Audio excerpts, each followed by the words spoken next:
Ассаламу алейкум, урматтуу Садыр Нуркожоевич. Аты жөнүм Арзибаев Бекболот, Ош шаардык кеңешинин депутаты болом. Мен буга чейин Садыр Нуркожоевич, Ош шаарындагы мыйзамсыз сатылып кеткен жерлер боюнча маселе көтөрүп келе жатам.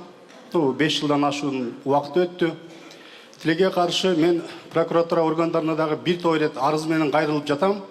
Алар прокуратура органдары акыркы жылдар аябай жакшы иштеп атат. Бирок биздин жогорку жактагы соттор ошол мыйзамсыз сатып алган, басып алган жерлердин хазайындеринин кызыкчылыгына чечим чыгарып берип коюп атат да. Ошол менин аябай жанымды кейитип атат. Себеби алар элдин эсебинен байып алып, азыр Ошто өзүнчө таасирдүү адаммын деп көрсөтөт, бирок гектарлаган жерлерди басып алган. Ошонун бири мына Мырзахматов Мелис. Ош шаарындагы Акпарат дайрасынын эки четин 10 гектарга жакын жерге үй салып алган. Андан кийин мына Татан соода борбору мурунку жибек комбинаты болсо керек. Жалпы аянты 10 гектардан ашуун жер басып алышкан. Же мыйзамсыз эле сатып алышкан дагы, бирок азыркы күндө мен ошол ак иштедим эле, мен ушундай элге күйүмдүмүн деп жанагы соц тармактан чыгып алып, жанагындай кылганы туура эмес деп эсептейм. Андан кийин мына бул 2020-жылы Кеңсай массивинде 100 гектар жерди бир ишкерге кызыл китепке сатып жиберген Садыр Нуркожоевич. Мен бул боюнча күч органдарына кайрылып атам. Азыркы күнгө чейин сот иштери бүтпөй, жарым 50 гектар жер кайтты, 50 гектар жери дагы сот иштери каралып, соттор ошол жанагы жер басып алган кишилердин баягы кызыкчылыгына чечип берип коюп атат.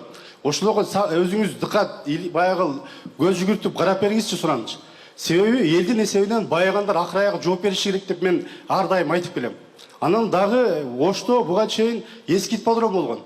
Аянты 3 гектарга жакын жер болгон. Ал мурунчу Ош шаарынын мэриясынын жетекчиси мыйзамсыз сатып жиберген. Мелис Мырзахматтын убагында. Аны Акматбек Келдибек сатып алган. Ал жерге азыр үй курган, көп кабаттуу. Жери мыйзамсыз. Бирок айтып чыксаң эле ошолордун бардыгы бул кыргыздын жанагындай чыган угулдары эле сен көрө албайсың дейт. Мен көрө албайт эмес, бирок элдин эсебинен байыгандарды ачык айтканга мен ушундай бел байлап атам да. Себеби ошол биздин Кыргызстандын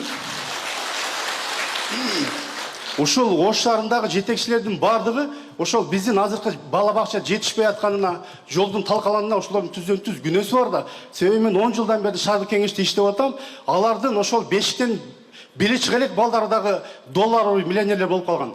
Гектарлаган жерлерди каттап алышкан.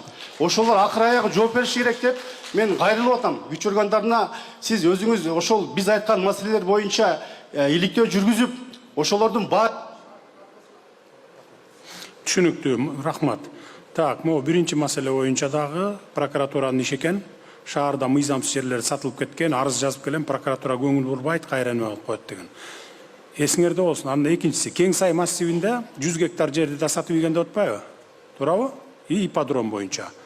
Карагыла, жакшылап карагыла, анан баягы кол ирисине тартат болуп, чөнтөккө карап, кызыкчылык кылып, тууганчылык кылып карабай койбогула, реалдуу түрдө карагыла. Кыңыр иш 40 жылда билинет дейт. Көрүп атасыңар мына акыркы окуяларда кандай болуп чыгып атканын бардыгын тең түшүндүңөр, а? Мен мына жазып алдым жерге. Менде ушу ойдон калат. Мен анда-санда бир бош убакыт боло калганда ачып карап турам. Анан баягы жерде айтылды ошо ойдон унутулуп калды болуш керек дебегиле. Сен да жазып алып атасыңбы? Так, кимсиз сиз? Микрофонго чыгып туруп жооп бериңизчи.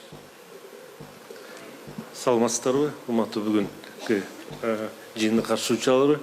Сиз көтөргөн маселе боюнча аталган иш сот өндүрүшүндө турат. Бирок өзүңүз билесиз, соттогу ишке кегилишүүгө тыюу салынган, мыйзамда каралган теңдик принципин бузуп коюшубуз мүмкүн. Бирок кылдаттык менен мыйзамда каралган тартипте айткан ишиңиз чечилет. Сиздин кызматыңыз? Мен Жогорку соттун төрагасынын орун басары жарандык иштер боюнча. Жарандык иштер боюнча. Камчыбек Шаралы мен ал. Ушул 3 иштен ошол жакта турабы? Кеңсай массивиндеги 100 гектар шаардагы мыйзамсыз жерлер. Мырзахматовдун иши боюнча ошол Ош шаардык сотунун өндүрүшүндө турат. Каралып атат. Ипподромду сатып деген боюнчабы? Ипподром мындай кылайлык, ар бир иш боюнча сиз могу жыйындан кийин кайрылсаңыз, бул жакта ушул Ош шаардык сотунун төрагасы, административдик соттун, облустук соттун төрагалары отурат. Ошол кийинкири сизге жооп беребиз. В общем, кыскасы мен баарын жазып алдым. Кайсы иш боюнча кайрылды, кимге кайрылды, кимдер карабайт деп.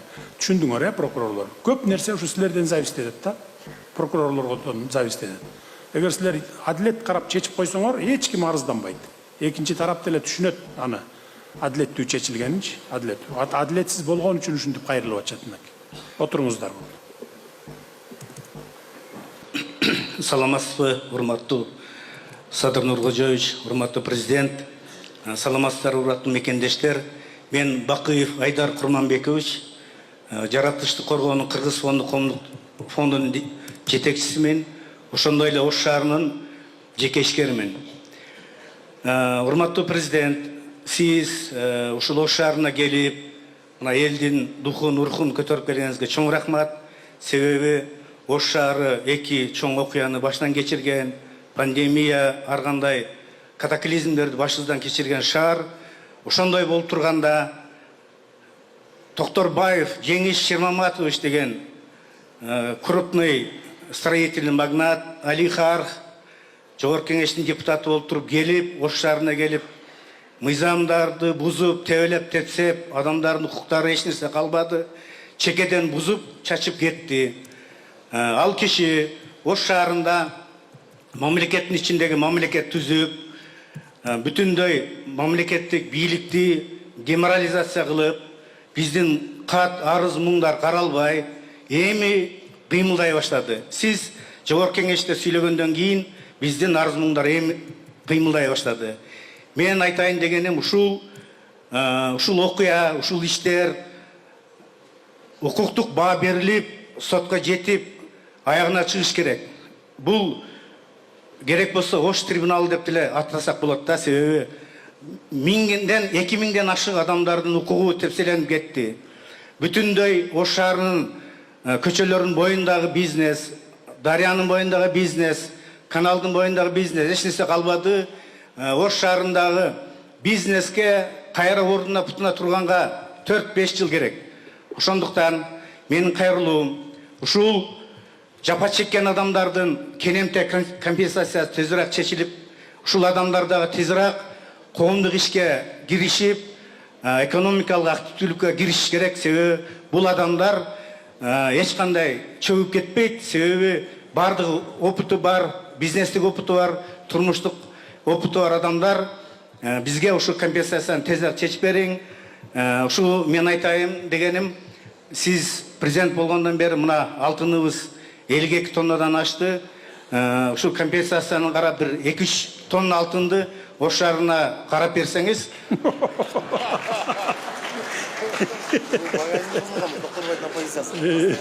Түшүнүктүү.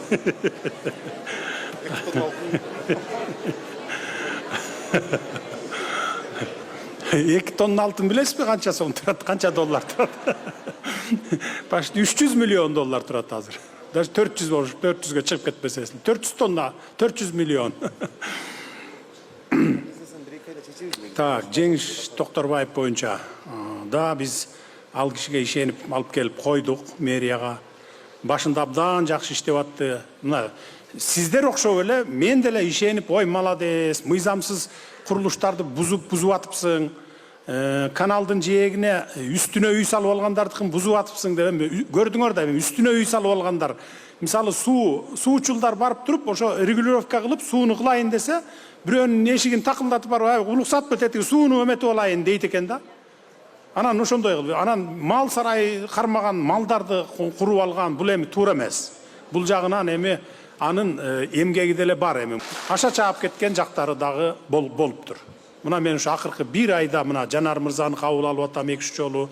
Бияка жиберип мына министрди, курулуш министрин, жол, МЧС министрлерин жиберип, анан отчет алганда, отура берле. Отчет алгандан кийин анан мен дагы көрдүм да, чындап эле аша чаап кеткен жерлери дагы болгон экен. Эми баякы сносты кылып салып туруп, анан аны биринчи снос кылбай туруп, алар менен келишиш керек эле. Тил табышыш керек эле, бая баасын келишип туруп, анан чыга берип туруп, анан кийин снос кылыш керек эле. Бүгүнкү күнгө чейин мына Жанар мырза айтып атат, 70 канча киши, 700 канча кишинин үйү бериле элек экен деп. Анын бардыгын биз азыр ордуна, калыбына келтиребиз.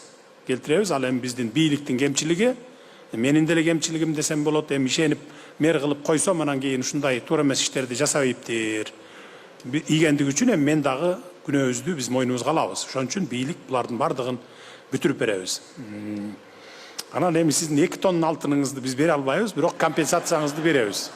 Компенсация берет мына мэрия бардыгыңарды жакын араларда мен тапшырма бердим бүгүн. Көпкө созбогула дедим. Жакын араларда бардыгын чогултуп туруп, бардык тараптарды Жеңиш мырзанын өзүн да чакырып келе дедим.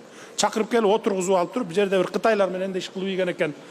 Кытайларды да чакырып келип отуруп алып туруп, анан кийин бардыгын чечип, точканы коюп, өгүз өлбөсүн, араба сынбасын кылып туруп чечкиле деп тапшырманы бердим. Компенсацияңызды аласыз. Ассаламу алейкум. Президентибиз Садыр Нуркожаевич. Биринчи Худайдан дейт. Экинчи себепкери сиз гана калдыңыз. Мен өзү негизи Ош шаарынын тургуну болом. Курманжандатка 233 14-квартиранын жашоочусумун. Мен барбаган жерим Атыңыз? Иметова Калима Токтосуновна. Мен барбаган жерим калбады. Үйдө дагы 20 чакты кат бар. Бир дагы алардан мындайча айтканда эч нерсе чечим чыкпады. Жалгыз баламды 2025 жылдын 6 декабрь күнү УКМК кызматкерлери опера группасы эми мен азыр инсульт алган үчүн жакшы түшүндүрө аламбы, түшүндүрө албайм, аракет кылам, бирок сизгечи мындай мурункудай болбой калдым.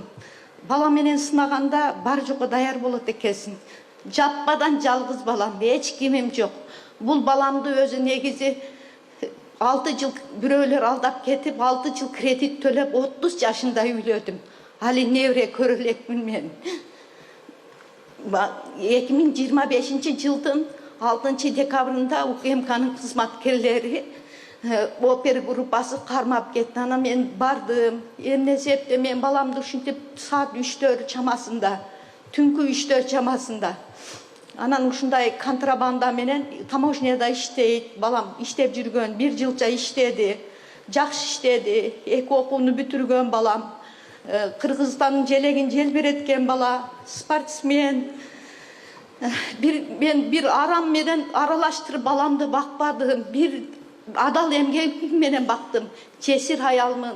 Кыскасын айтсаңыз, неге кармап кетти? Неге? Кыскасын айтыңыз. Кармап кетиши подстава мененби кармашты баланы.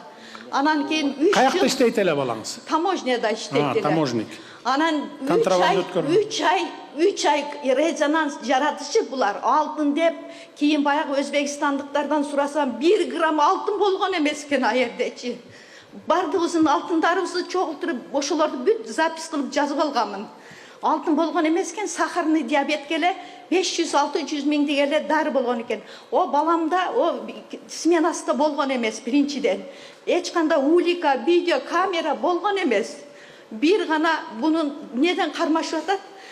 Ошо аэропортто иштеген таксист Баридин деген бар экен. Ал баламдан 15 миң акча алган экен, айлык алганда. Кандай тааныш экен билбейм. Машинасы бузулганда таксини ояк бияка алып жүргөндө алып барып жүргөн. Ошентип тааныш болуп калат дагы 15 миң алган экен. Ошон Эмне үчүн камап коюп атат? Алтын дейсизби, же эмне? Наркотикпи, же эмне? Кана айткылачы, эмне экен бул? Урматтуу Садыр Нуркожаевич, бул факт боюнча 6 декабрда улуттук коопсуздук кызматы тарабынан жарандар кармалган. Ал жерде баш аягы менен 7 жаран кармалып, аларга кылмыш жаза кодексинин беренелери боюнча, контрабанда боюнча, аткезчилик боюнча айыптар коюлуп, камалышкан. Бул аялдын уулу ошол маалда бажы тармагында кызматкер өткөгөн. Булардын бардыгы тергөө жүргүзүү маалында ага чейинки ыкчам жүргүзгөн аракеттердин негизинде далилденген күнөөсү. Булар аткезчиликте алтын, анан кийин жанагы зергер буюмдар менен, анан медикамент деп коебуз, дары-дармектер менен шүгүрлөнүшкөн трансграничный организованный преступный группировкада турган. Азыркы күндө Алтынды Өзбекстандан бери карай өткөрүп атабы ошондо? Түшүнүктүү. Анан ташкан бул жигитибиз бажыда иштеген бүт платеждорду ошол отметка деп коебу, тиги жактардан М-банк аркылуу, андан сырткары электрондук кошелектор менен байма-бай алып турган. Булардын бардыгы далданып, азыркы күндө кылмыш иши прокуратура тарабынан сотко өткөзүлүп берилген. Түшүнүктүү. Азыр сотто каралып атат экен да? Сотто каралып. Эжеке, мен жазып алдым муну. жазып алып, особый отметкага коюп койдум. Мен баргандан кийин тактаймын, угуп туруңуз эми. Мен баргандайын өзүм көзөмөлдөп тактайм. Эгерде чын эле контрабанда өткөрүп кармалган болсо, анда айла жок. А эгер сиз айткандай жөн эле акча түшүптүр, анан жөн эле алган экен, аны мындай эле алган экен деп айтканыңыз аныкталбаса, анда капа болбойсуз. Бул бир. Экинчи, ушул контрабанда боюнча бул эми отургандардын бардыгыбызга тиешелүү. Биздин өлкөгө контрабанда деген товар кирбеш керек.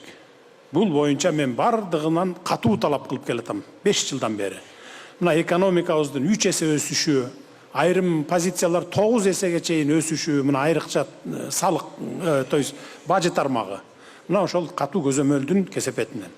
Эгерде андай кылбасак, контрабанда кире берсе, анда биз эч качан бюджетибизди толтура албайбыз, контрабанданы бууй албайбыз, коррупцияны жок кыла албайбыз. Анда баякы эле 2020-жылга чейин эшек менен жүргөндөй эле жүрө беребиз, эшек минип жүргөндөй эле. Капа болбойсуздар, ошон үчүн немеге. Анан дагы бир нерсе. Мына ошол контрабанданы жок кылгандын кесепетинен мурда 35 миллиард сом бюджетке чогултуп жүргөн болсо жылына. Азыр билесиздерби канча чогултуп атабыз? 135-140 миллиард чогултуп атабыз. Мына ошол контрабанда бизге киргендин эсебинен, анан дагы көзөмөлсүз уурду алып кетип аткандын эсебинен 100 миллиард жеке адамдардын чөнтөгүнө кирип турган. 100 миллиард сом. Элестетип көрүңүздөр, не деген эбегейсиз акча. Мына азыр ошонун бардыгы бюджетке келип түшүп атат. Бул бир. Экинчи дагы бир неме эстеп кеттим бул эженин айтканы боюнча. Жанагыдай наркотикке көп жаштарыбыз берилип кетип атат. Мен жөн эле курьерлик кылдым эле, билбей калдым эле, анан уш жерден алып барып бир жерге коп койчу дегенен эле алып барып койдум эле деп жанагындай химический, синтетический наркотиктерге дагы азгырылып кетип, анан ушинтип ыйлап аткандар бар. 400-дөн ашык, 500-дөн ашык жаш балдарыбыз азыр түрмөдө жатат ошол боюнча. Мен өткөндө жаңы жылдын алдында экен, же качан эле бүт ата-энелерин, жакындарын чогултуп, ак үйдө ынтымак ордодо алар менен баарлаштым түздөн түз. Анан биринчи жолу кабылгандарды, аларды мен сөз бердим, макул мен неме менен ырайым берип чыгарайын. Экинчи, үчүнчү жолу кабылгандар капа болбогула, алар бизнеске айлантып алган аны деп. Жеңил акчага кирип кеткен деп туруп мына. Мына ушу контрабанда менен ушул аябай бизде проблема болуп атат. Казакстандан, Өзбекстандан контрабандалар кирет. Ар кандай тамак аш болобу, башка болобу, биз анын бардыгын кармап атабыз. Аларга айоо жок күрөшүп атабыз, айоосуз. Мына кече күнү эле крупный товарларды ошо Казакстандан бери кирип келатканда кармашты, кармап атышат, мындан ары дагы кармайт. Контрабанда дегенди биз жок кылышыбыз керек. Ал ар бирибиздин чөнтөгүбүзгө кага турган нерсе эме. Да бул контрабанда деген.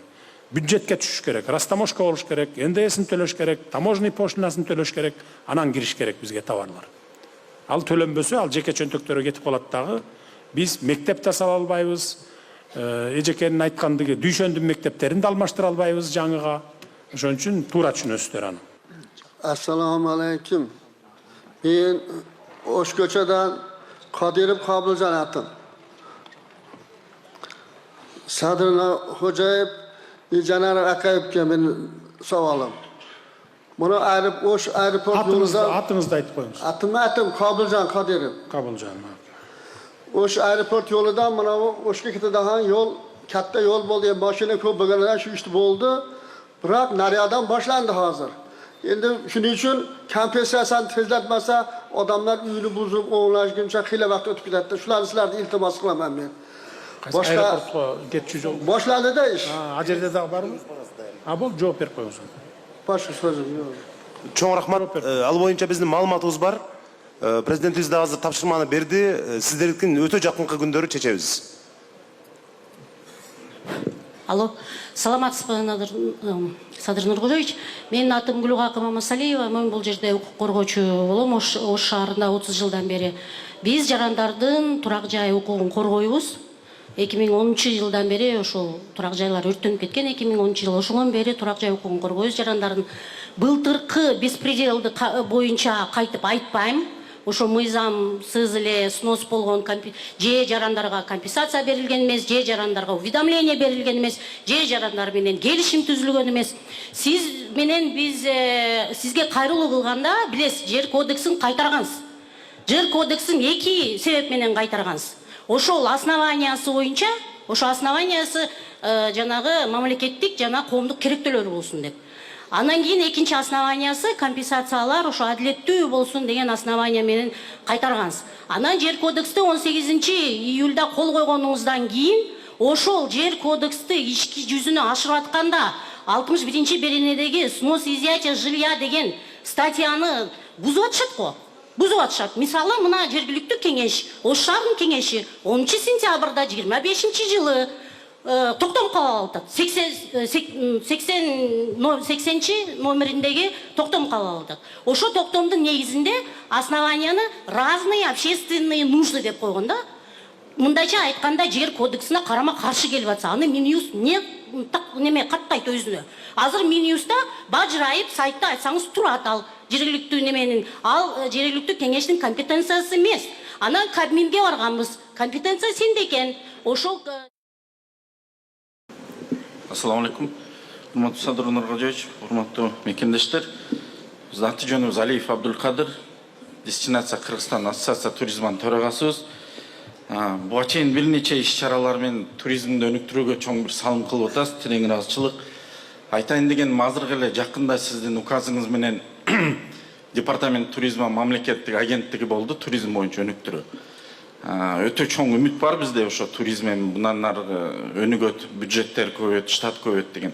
Эми биздин сунуш буга чейин региондордо, областтарда түзмө-түз департаменттин сотрудниктери болбогон себептен бир аз региондордо кыйын болот эле да жылыш. Бизде Кыргызстанда 7 областта 7 дестинация бар да. Мисалы дестинация Баткен, дестинация Ош, ассоциация туризмалар. Жергиликтүү бийлик менен өтө тыкан жакшы иштешет. Жергиликтүү бийлик бардыгы билет туризм багытында. Эми айтайын дегеним, ушул жергиликтүү дестинациялар менен областтарда мамлекеттик агенттик менен официально бир келишим түзүп, буга чейин биз партнер болуп иштеп жүрөбүз. Бирок келишим түзүп, ошолордун өкүлү болуп иштесек мүмкүнчүлүк бар мыйзам негизинде. Бизге акча деле керек эмес. Бирок бир официалдуу келишим түзүп туруп иштесек биз өтө бир жакшы жылыш болот эле. Себеби буга чейин деле сонун иштеп атабыз, дагы жылыштар болот. Уюштургула. Болот. Мына мен азыр администрацияга тапшырма берип атам, ошону уюштургула деп. Урматтуу Садыр Нургожоевич, атым Турдалы, фамилиям Оморов. Бокс боюнча Кыргыз Республикасынын эмгек сиңирген баштыруучусумун. Мына ушул олтурган элдин негизинен Оштун тургундарынын балдары биздин бокс мектебибизде машыгып келишет. Биздин бокс мектебинин спорт залы 1950 жылдары курулган. Ал өзүнчө чоң тарых. Бирок ошол курулган спорт залыбыз бүгүнкү күндө учурдун талабына бир аз жооп бербей калды. Өзүңүз билесиз, мына ушул Ош жергесинен ушул жерде машыккан Сейитбек уулу Мунарбек 2024 жылы Париж Олимпиадасында эң мыкты ийгиликтерди жаратып, кыргыз бокс тарыхын жаңылап, экинчи орунду ээлеп келген. Баарыбызды кубандырды. Мына ошол ийгиликтен кийин биздин бокс залында машыктоочулардын саны кескин түрдө көбөйүп кетти. Машыгуучулардын саны кескин түрдө көбөйүп кетти. Балдар, машыктыруучулар бизде 21 машыктыруучу эмгектенип келишет, бирок ушул бокс залында 9 машыктыруучу өзүнүн эмгегин жүргүзүп келет. Бүгүнкү күндө балдардын көп болгонуна байланыштуу биринчи себеп, экинчи себеп залыбыздын эскирип калганына байланыштуу заманбап жаңы бокс залын куруп берүү керек болуп атат. Ошого байланыштуу сизге биринчи маселени коюп жатамын. Макул, мен жазып алдым, караштырабыз муну. Рахмат. Экинчи микрофон, эже. Ош шаарынын тургуну Карабекова Миргүл. Урматтуу Садыр Нургожоевич, Ош шаарындагы Vision Group жоопкерчилиги чектелген курулуш компаниясынын ишмердүүлүгүнөн жабыркаган 1680 үлүшчүнүн атынан сизге өлкөдөгү коррупцияга каршы күрөштүн кепилдиги катары акыркы ишеним менен кайрылып жатабыз. Биздин чыдамыбыз чегине жетти. Юридикалык башаламдыктан, тергөө органдарынын тандалма маселесинен жана ачыктан ачылык адилетсиздиктен элдин нааразычылыгы туу чокусуна чыгып, чечкиндүү кадамдарга жана массалык нааразычылык акцияларына барууга даяр турат. 1680 үй бүлө тагдыры талкаланып, ири каржылык махинациялардын курмандыгы болуп жаткандыгыбызга кайдыгер карап тура албайбыз. Биздин үнүбүздү сиз гана угасыз. Адилеттикти негизги биздин көйгөйлөрүбүз бул ОСО Vision Group жоопкерчилиги чектелген курулуш компаниясы дольщиктердин мүлкүн күрөөгө коюу аркылуу 9000 АКШ долларын РФК банкынан кредиттерди алып, ал жерге ошол дольщиктердин жерлерин, үйлөрүн кожоюндун мурунку Орозбаев Замирбек, Орозбаев Таир жетекчилери күрөөлөргө коюп, Vision компаниясы азыркы күндө ушул күнгө чейин 7 объектиси бар. 7 объекттин бардыгы ушул күндө курулбай токтоп турат. Атап айтканда шаардагы үлүшчүлөргө таандык жер тиркелери жана курулуп жаткан үйлөр күрөөгө коюу аркылуу Россия Кыргыз өндүрүү фондунун 9 миллион АКШ доллар өлчөмүндө кредит алышкан. Бул каражаттар миңдеген адамдардын батирлерин бүтүрүүгө эмес, Кадамжай районундагы Халмион жеке заводунун курулушуна багытталган. Эр алалык деңгээлдеги коррупция бул. РФКРдин каражаттары максатсыз жумшалып, фонддун жана мамлекеттин аброюна сокку урулган. 1600 Түшүнүктүү. Нурдан кыскача жооп берип кой, андай мен дагы айтып коеюн, кошумчалап коеюн. Урматтуу Садыр Нуркожоевич, урматтуу Ош шаарынын тургундары, Vision Group компаниясынын курулуш объектилери 2021-2022 жылдары башталган. Ал учурда эч кандай күрөө коюлган эмес. Ошол себептен курулуш компаниянын басаңдап кеткендигине байланыштуу, курулуш иштери аягына чыкпай аткандыгына байланыштуу былтыр 2025 жылы июль айларында биз укук коргоо органдарына кайрылганбыз. Ошол укук коргоо органдар биздин кайрылуунун негизинде кылмыш ишин козгоп, бүгүнкү күндө кылмыш иши тергөө органдарында тергелүүдө. Алар баякындайды, подвалдан сатып ийишип, баякы деме, котловандан. Котловандан сатып ийип, акча алдап, арзан бааны сунуштап туруп турабы? Арзан баа менен сатышкан, финансылык документацияларын эч кандай жүргүзүшкөн эмес. Биз дагы бир нече жолу келип эскертүүлөр бергенбиз, бирок тилекке каршы курулуш иштерин аягына чыгарылганбыз компания. Бул боюнча мындайда ушул залда отурган ар бириңиздерге да тиешеси бар. Ар бир кыргызстандык үй алам деген. Аябай көп ушундай аферист фирмалар бар экен да, строительный.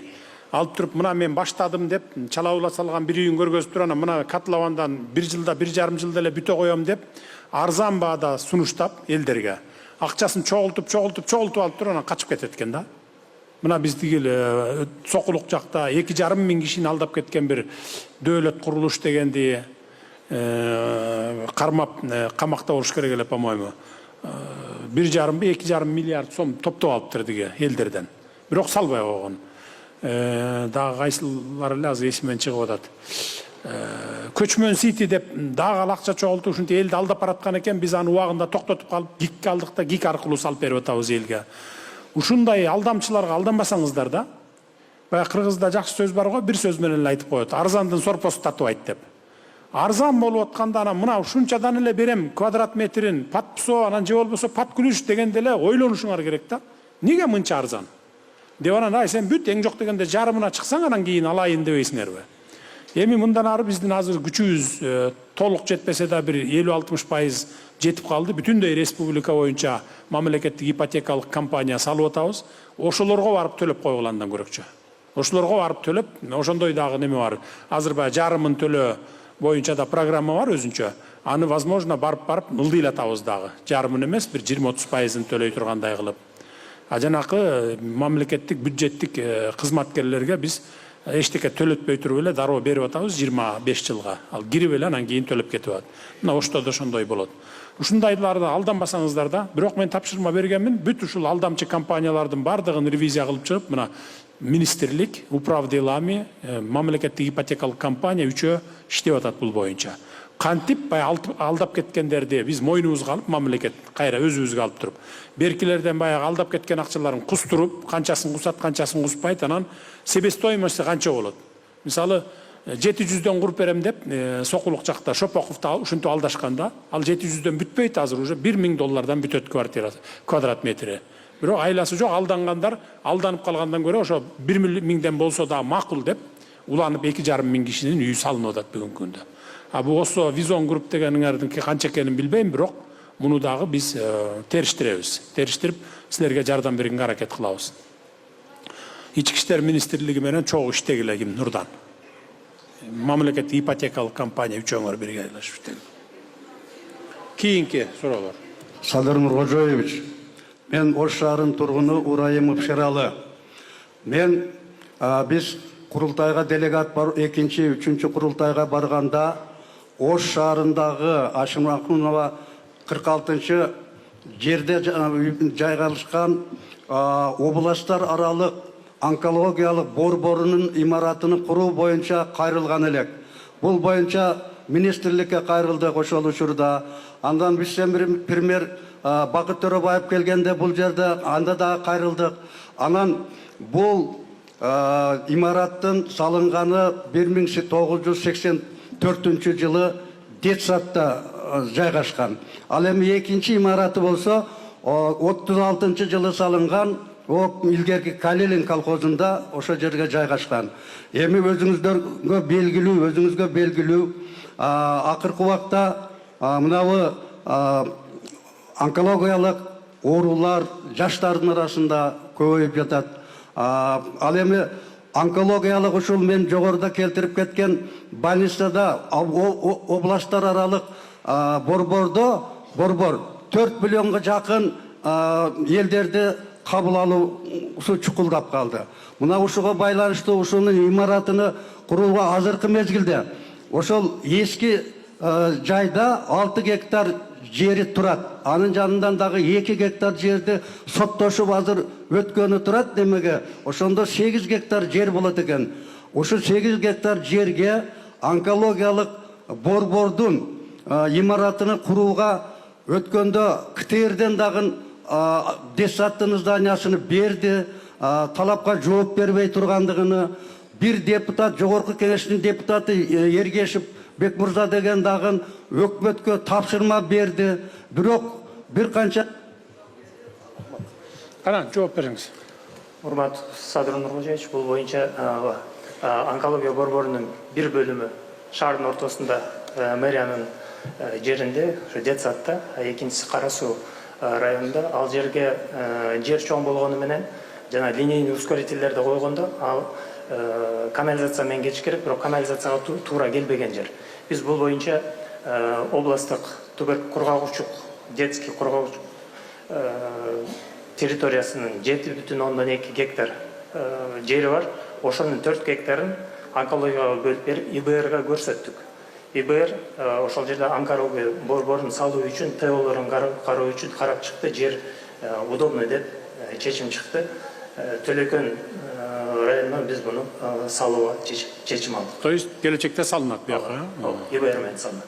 Ушу бияка мен дагы айттым элем го, онкологическийди Ошко дагы бирди салыш керек деп. Анткени 52% эл биякта турат, анан онкология менен ооругандар да көп экен. Ошон үчүн ошону салууну баштагыла тезирээк.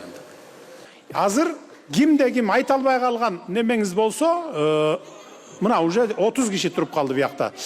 Кимде ким айта албай калган, сөзүңөр айтылбай калган, үлгүрбөй калсаңар, кат жүзүндө мына азыр мен кеткенден кийин булар мен менен кетпей эле койгула, министрлер калгыла бу жерде. Кимге тиешелүү болсо ошолорго тапшыргыла, анан ошолор аркылуу мага келет. Түшүндүңүздөр, э? Түшүндүк. Рахмат Садыр Нуркожоевич. Биз калабыз. Кийинки жолку жолугушууга чейин саламатта болуңуздар анда. Министрлер калып, арыз муңдарын алып неметкиле.